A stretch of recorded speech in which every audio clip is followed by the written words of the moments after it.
Hello friends, welcome back to my YouTube channel. Last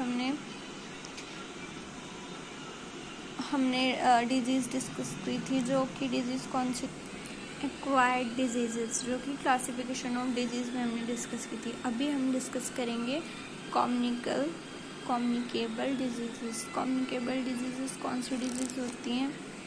ये वो disease होती हैं जो जब सर्कुलेट होती है, मतलब ये होस्ट से इन्फेक्शन करती है। इनका सोर्स ऑफ इन्फेक्शन क्या होता है? पर्सन, एनिमल, ऑब्जेक्ट या फिर सब्सटेंस।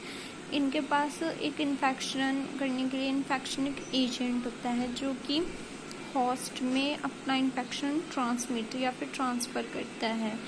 ये services define as any person, यानी कि कैसे डिफाइन होता है? ये person, animal, arthropod, plant, soil या फिर सब्सटेंस है। सब्सटेंस क्या होगा? जो इन सब का कॉम्बिनेशन होगा। ये इन्फेक्शन करेगा। कैसे होगा ये? मतलब ये रहेगा बॉडी में, एंटर कर जाएगा और वहाँ पे मल्टीपल कॉपीज बनेगा। ये डिपेंड करते हैं प्राइमरी सर्वाइवर पर, यानी कि होस्ट की बॉडी पे डिपेंड करेगा।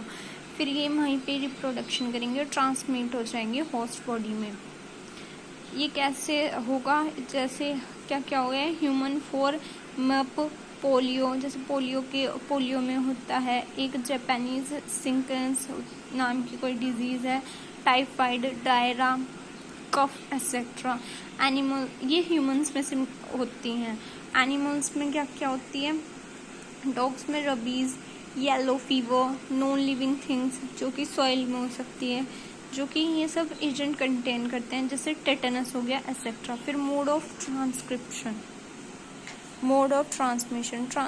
कैसे होगा? मोड ऑफ न्यूट्रिशन कैसे होगा? दो तरीके से मोड ऑफ न्यूट्रिशन होता है, डायरेक्ट ट्रांसमिशन और इनडायरेक्ट ट्रांसमिशन। अभी हम डिस्कस करेंगे मोड ऑफ ट्रांसमिशन में कैसे होगा?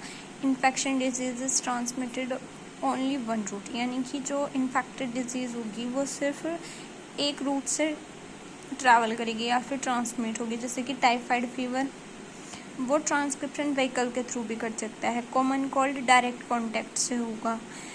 But they are other which में भी, मतलब कुछ अदर उससे भी कुछ अलग से भी हो सकता है, मतलब डायरेक्ट के साथ साथ कोई और रूट से भी हमें कोल्ड या फिर कफ हो सकता है। एक सेकेंड। सर्वल रूट की यहाँ पर बात हो रही थी, उसमें एड्स हो सकता है, एग्जाम्पल में हेपेटिक्स बी हो सकती है और भी हो सकते हैं, जो कि मल्टीपल ट्रांसमिशन हो सकता है, मतलब मल्टीपल रूट से ट्रांसफ़र हो सकता है। एजेंट इन्फेक्शनिक एजेंट होता है। जो mode of transmission infection disease कैसे हो सकती है? हमने अभी बोला डायरेक्ट या फिर इनडायरेक्ट। आइए डायरेक्ट इनडायरेक्ट दोनों डिस्कस करते हैं। डायरेक्ट ट्रांसमिशन कैसे होगा? बाय डायरेक्ट कांटेक्ट या फिर ड्रॉपलेट से, यानी कि ड्रॉप से, या फिर बाय कांटेक्ट विद सॉइल, यानी कि सॉइल के कांटेक्ट से आने से भी, और बाय इनकोबुलेशन, यानी कि स्किन के कांटेक्ट से आने से भी। डायरेक्ट कांटेक्ट से कौन कौन सी डिजीज होगी? एड्स, स्किन के कांटेक्ट से आई इन्फेक्शन, ड्रॉप से respiratory infection, nervous system, common cold, cough, tuberculosis, और भी बहुत सारी हो सकती हैं, जो कि बैक्टीरिया और वायरसेस से होंगे। सीजिंग हो सकती है, कफ हो सकता है, स्लाइवा ड्रॉपलेट से भी हो सकता है। ये सॉइल के कांटेक्ट से कैसे होंगे? जैसे कि वेजिटेबल डिके होंगी, उनके अकॉर्डिंग भी हो सकता है। टेटनस हो सकता है और भी बहुत सारी चीज़ें हो सकती हैं। इनक्लोमिनेशन में कैसे होगा? स्किन के कांटेक्ट से क्या क्या होगी? निडल शेयर करने से, सिरिंज शेयर करने से। वायरस हो सकता है, हेपेटिक बी हो सकती है, एड्स हो सकता है, HIV हो सकती है, और भी बहुत सारे वायरसेस कांटेक्ट में आ सकते हैं, जिससे हमें बहुत हार्मफुल कम्युनिकेबल डिजीजेस हो सकती हैं।